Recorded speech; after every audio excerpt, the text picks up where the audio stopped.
প্রখ্যাত শিল্পী, সেক্ষেত্রে আপনার কাঞ্চন ব্যানার্জি শিল্পী। দেখো তাদের ভেতরে কি সমস্যা হয়েছে সেটা তো আমি জানি না, ভেতর কি হয়েছে দুজনের মধ্যে সেটাও আমি জানি না, রাস্তাঘাটে কি সমস্যা হয়েছে সেটাও আমি জানি না। কল্যাণদা বলছেন রাস্তায় নাকি কি সমস্যা হয়েছে, সেটা তো আমি জানি না, না জেনে বক্তব্য কিছু। তবে সব শিল্পীর সম্মান পাওয়া উচিত বলে আমার মনে হয়। কিন্তু সিচুয়েশন কি, পরিস্থিতি কি, সেটা আমার জানা নেই, তাই জন্য বলতে পারবো না।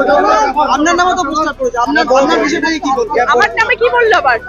আপনার নামে তো পোস্টার করেছে, আপনি যে শিল্পী দিদি নাম্বার 1 আপনার সঙ্গে হতে পারে এই ঘটনাটা। ও আচ্ছা, সেটা হয়তো নি না, তাহলে আপনি কি সমর্থন করছেন? কল্যাণ বন্দ্যোপাধ্যায়কে কি সমর্থন করছেন? না না, আমি কাউকেই সমর্থন করছি না, আমি কাঞ্চনকেও সমর্থন করছি না, আমি কল্যাণদাকেও সমর্থন করছি না, কারণ আমি বিষয়টা পুরোটা জানি না, কি ঘটনা ঘটেছিল, না জেনে মন্তব্য করবো।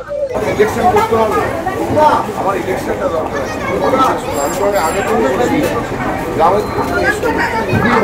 দিকে এসে খুব ব্যাড রিয়াকশন।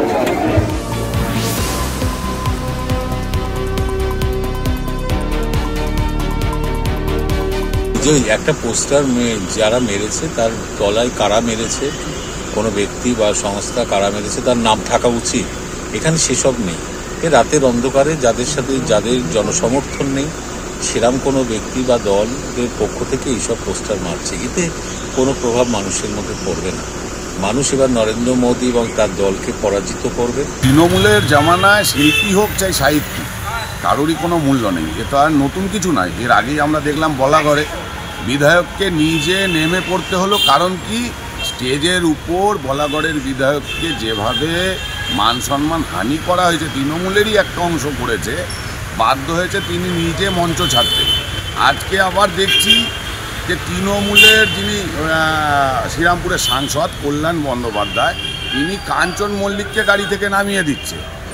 তো এইসব যে বিষয়গুলো যে আমরাই শুধু বলতাম, বিজেপিরাই যে বলতো যে তৃণমূলের সরকারের আমলে শিল্পী, সাহিত্যিক, বুদ্ধিজীবী এদের কারও কোনো মূল্য নেই এই সরকারের কাছে।